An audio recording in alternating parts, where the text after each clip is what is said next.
Сәлем баршаңызға. Осындай қыздарға арналған Эльза тортын жасалу тәсілін үйрететін боламын. Оның ішіндегі молочный девочка, ол үшін бізге осындай 3 жұмыртқа қажет болады.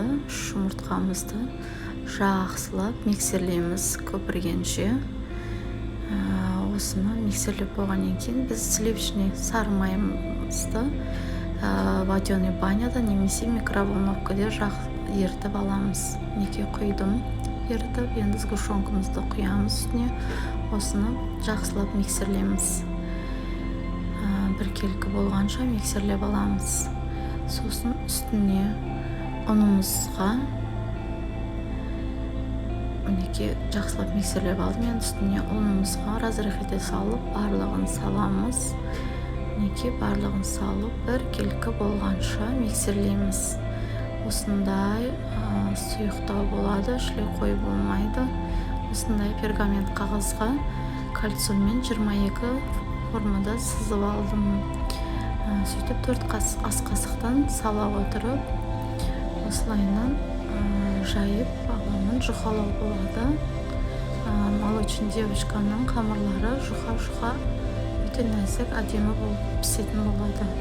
180 минутта 45 минуттан пісіріп аламыз. Асел пешке немесе смет пешке, әркімнің пешке әртүрлі. Осылайынан қызартып, әдемілеп пісіріп алдым. Жан-жағын тегістеп алдым. Формамен мінекей 5 корж шықты. Осылайынан 5-еуін пісіріп алдым. Енді ортасындағы кремін дайындаймыз. Ол үшін крем чизге сахарный пудрамызды саламыз. Екеуін бір келкі болғанша жақсылап араластырамыз. Мінекей енді салқын сливкемізді құйып, тағы да жай скоростан қатты скоростқа дейін 7-8 минут тоқтамай осылайынан жылдам араластыратын боламыз. Сонда креміміз қатып әдемі болып міне шығады. Осылайынан енді корждарымызды жинаймыз. Ол үшін астына кішкене корж жылжып кетпеу үшін подложкаға кішкене крем жақтым. Енді осында кальциямызды қоя отырып, кремдер ақ кетпеу үшін бір келкі тегіс болып шығу үшін осылайынан жасаймын. Әр 3-4 қасықтан сала отырып, осылай кремімізді, корждарды жинаймын. Терісінен саламыз, өйткені сәл тегіс болып шығу үшін. Ең бетіндегі коржын оң жағын салатын боламыз. Мен әрдайым солай жасаймын. Осылайынан корждарымды жинап шығамын. Холодильникте бір түнге қойсаңыздар болады, немесе морозилькте 2-3 сағатқа қатырып алсаңыздар болады. Мен 2-3 сағат қатырып алдым. Енді сыртындағы крем чиз маслесін дайындадым. Оны түсіріп үлгермедім. Сол себепті описанияға жазып кететін боламын.